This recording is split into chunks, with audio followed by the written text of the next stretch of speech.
In this video, I'm going to teach you how to configure the MinGW for running your C++ code. First, to make sure that we are all on the same page, I'm going to run the sample code, my VS Code. I can see that I only have this option. You might not get the same option. Maybe you might get these two. So when we run, our code doesn't run. Now, let's check to be sure we don't have a MinGW. Let's check to be sure that we don't have the MinGW already installed or the compiler for our C++ already installed. So here, let's open command prompt and then we'll type g plus plus dash dash version. Okay, press enter. You can see g plus plus is not recognized. That means that it's not in our system. So now to install the g plus plus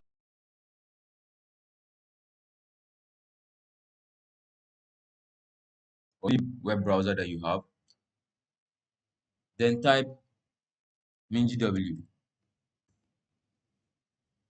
Click on the first link that appears that says the minimalistic GNU for Windows download. Okay, so let's download. So over here, go to files and then click on installer.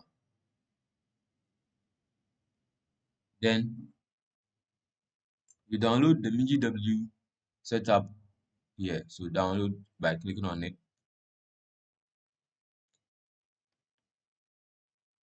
So the download will complete soon. Yes. So my download is done. I'll open up my download folder and then I can find my MinGW setup here. So I'll double click on this to install the MinGW setup. Now click on install, leave the storage location default. Now allow the installer to install. For the purpose of this video, I'll fast forward the process so that we'll be able to move faster. Now that the installation is done, we click on continue. In this pop-up, we are presented with the packages we should install. In our case, we want to install the G++ compiler, so we mark it, and we want to install the base too as well. If you want to install any of these other compilers for Fortran and other, you can install that too as well. And if you want to install for C, you click on that and then you mark it. Then you click on installation, then apply changes, then apply. This might take a few minutes to install the various packages, so I'll fast forward the video to make it shorter. When it's done, click on close. Now close all windows,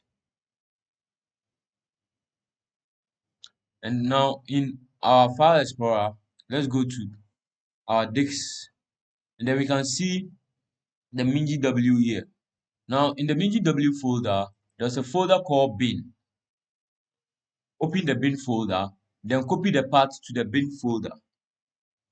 Now we have to add this path to our path environment variable so that our computer will be able to know where the file has been stored or where we can locate our G++ compiler.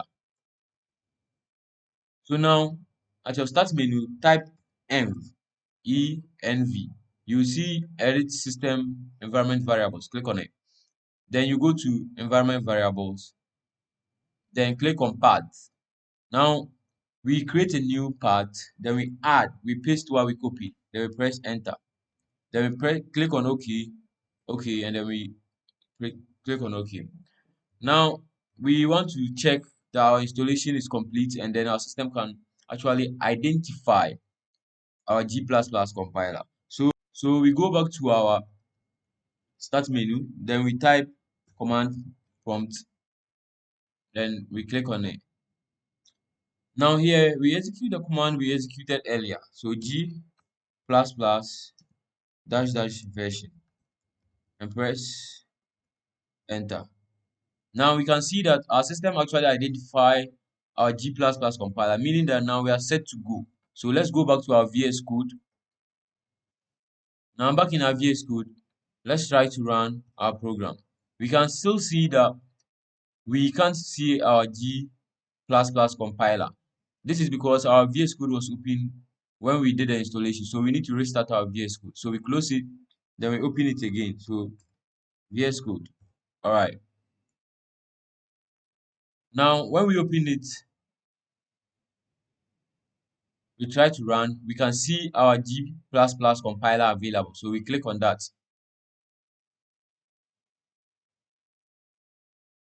Few warnings.